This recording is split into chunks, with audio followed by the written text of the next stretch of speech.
I want to talk to you today about creating bad paintings or painting badly and why that's actually an essential element of your development as an artist. Now, I know most aspiring artists have no interest in creating bad paintings, and that's actually something they try to avoid like the plague.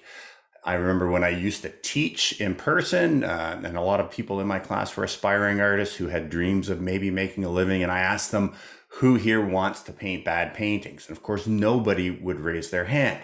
But then I said to them, what if I told you you have to create a ton of bad paintings to be able to get to the good paintings? So then the question becomes, who is willing to paint bad paintings to get to the point where you can create great paintings? And of course, everybody would put up their hand. But that's something you really need to understand if you want to achieve your ultimate potential as an artist. And I'm going to go into great detail on this concept and explain why in this video. So I'm Tim Packer.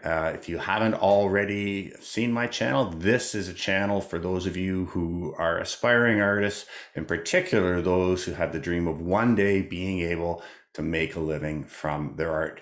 If you like my content and you'd like me to continue putting out more videos, you can do me a really big favor and help spread my channel. You can do that by giving me a thumbs up. You can subscribe if you haven't already. And if you want to be notified when I release a new video, you can click on the little bell. So why is it important to be able to paint bad paintings? Not only to paint bad paintings, but to paint bad paintings with pride. Well, this has something to do with the whole idea known of creative block, or if you were a writer, writer's block, right? Why do people experience writer's block? Like as Seth Godin says, if you're a plumber, you don't experience plumber's block. It's not like you wake up and go, I can't go and plumb today. But people wake up and they wake up with this paralyzing kind of fear that won't allow them to go in and create. So whether that's creating paintings or whether that's writing. And what that comes down to is they haven't given themselves permission to paint bad paintings or to do bad writing. I know there's a very famous kind of piece of advice for writers. If you want to get good at writing, commit to writing 10 crappy pages a day. And what that means, it doesn't mean the intent is to write a crappy page, but it means at the very least, if you write 10 crappy pages, then you've been successful in that day, in your process towards getting better, because you get better by doing something. So even if your intent is only to write 10 crappy pages a day, you are even just by accident going to write some good ones. And if you do it day after day after day, you are going to get better. And all of a sudden, you're going to be writing good pages. But the thing is, when you give yourself permission to write crappy pages or to paint bad paintings, that relieves that creative block. Because we get that creative block because we have this expectation of perfection or greatness, and then we're afraid to not deliver on it. So the only option then is just to not paint or to not write. And so what you need to be willing to do is you need to be willing to paint without any sort of expectation. And if it turns into a bad painting, then you need to do that proudly. Now, I'm not saying that should be your ultimate ambition. Your ultimate ambition is to get to the point where you can consistently create great paintings. But I really don't know any way of getting there other than being willing to create hundreds and hundreds, and I mean hundreds, of bad paintings, because we learn by doing. We learn by trying a particular thing and seeing if it works, in which case we can maybe learn how to do that again. Or we learn by trying something that doesn't work and it maybe takes a painting off into a ditch. And then we've learned what not to do next time. But the only way to get better is by doing. And I would just say nobody starts good at this. And if you were to go and look at any artist, no matter how accomplished they are now, at the beginning when they started to create, their work was awful. And so you just have to be willing to paint with pride, knowing that you're working towards your ultimate goal, and give yourself permission to paint bad paintings. I had a personal experience with this very early on in my career. I'd actually only left the police force for about a year, so this was back in the year 2000. And I was attending a workshop by Zoltan Szabo, who was one of the gods of watercolor and actually changed the way that artists paint with watercolor. I was very fortunate to get to know him in the last couple years of his life. And I'd gone to this workshop through a friend of mine by the name of Marilyn Mercer, who was also a member, an elected member of the Canadian Society of Painters in Watercolor. And we were on the board together. And she was running the workshop. So she'd made an extra space to let me get into this workshop. Now, Zoltan was one of my idols, and I'd tried for years to get into this one workshop a year that he held in Canada, and it was always full. And it was because the people would book next year's workshop at this year's workshop. So there was basically never any vacancies. So here I was just so excited and thrilled to be at this workshop. Now, I was a high realism portrait painter. And what I was trying to do was to make the transition into becoming a landscape painter. And the only thing I really knew what I didn't want to do was to become a high realism landscape painter.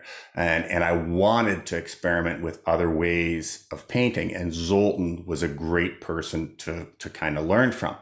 Now, unbeknownst to me, Marilyn, who ran the workshop, had been telling all of these people who she knew about me, this young guy that was just elected to the society, that was a fabulous painter, that was coming to this workshop. And she was expecting great things from me, and they were going to be wowed by me and by the quality of my work. Now, that is not what you want to hear when you are going someplace to kind of move totally into process mode and try things that you don't know how to do. And that was why I was there. But I also know that when you move into process mode, there is a huge risk of failure. And so over the course of that first day, before we started our first painting, people kept coming up to me and telling me they'd heard so much about me, and they were really excited to see what I was going to do that weekend in the work, or that week in the workshop. And so after Zoltan painted, and I watched Zoltan create an entire full sheet watercolor starting on wet paper using big brushes, no pencil line, and just gradually moving from big wet shapes with soft edges to slightly harder edges, and then eventually just sculpting this drop dead gallery quality watercolor in front of us in about an hour and a half.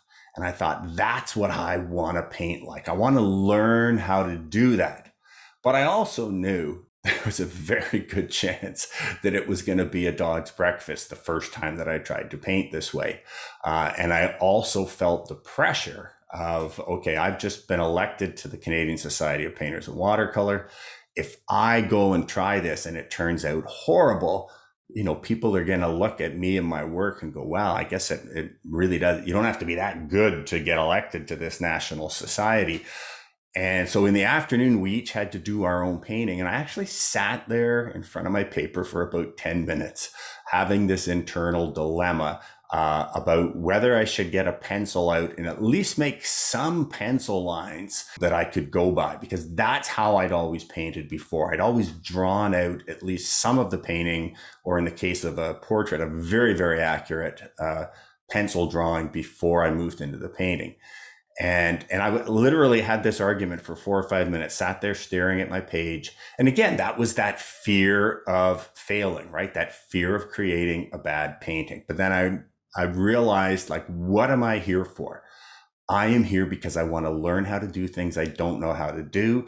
I want to learn and experience a whole new way of painting that's not like what I typically do. And I have one of the world's best teachers and painters here to take advantage of. And if I don't try it, I'm not going to get the proper feedback. So I finally just kind of said to myself, screw it. I'm not here for these people. I'm here for me, and I'm here for what I can learn and how I can grow. So I wet my paper. I started with big brushes, and I did my first ever landscape with no pencil lines. And it was horrible at the beginning. I remember my friend Marilyn walking by, and she just looked at my page and went, and then walked off. And that's never the reaction that you want. Well, over the course of that afternoon and then late into the night, I was able to kind of bring it back from the brink of being a horrible painting to being a not horrible painting, but also not a great painting. But I fell in love with that process of and that freedom of starting with wet paper and starting with big brushes, painting wet and wet, and gradually carving an image out, and that interaction back and forth between me and the paper. And that actually revolutionized the way that I painted. And I then went into a period for several years where that's how I painted. I actually ended up creating a style of watercolor painting that was very, very distinctive and my own. But then became kind of disillusioned just with watercolor in general, and then moved into painting with oils. But that whole process of going through that and everything I learned in that watercolor process was then lent to my oils, which inevitably led to me painting in a way in oils that is unlike any other artist, which led to my current style, which is exactly why I've ended up having a very successful career. And over the course of that transition of, first of all, developing my watercolor style and then moving from watercolor to oils, there were a lot of bad paintings, and they were necessary. But here's the good news is as you get better, as your skills improve, your knowledge improves, your experience improves, also the quality of your bad paintings get better, to the point where even a lot of the paintings that I didn't really consider great successes, they were also pretty good paintings and ended up selling. And that's what allowed me to kind of continue on this journey as a full-time painter until I got to the point where I could pretty consistently create paintings that got the ooh, ah, oh my God reaction and allowed me to create a good living. So do you want to paint bad paintings? Obviously not. But do you need to be willing to paint bad paintings and willing to paint them with pride? Yes. As long as the ultimate goal is eventually to get to the place where you want to be able to consistently paint great paintings.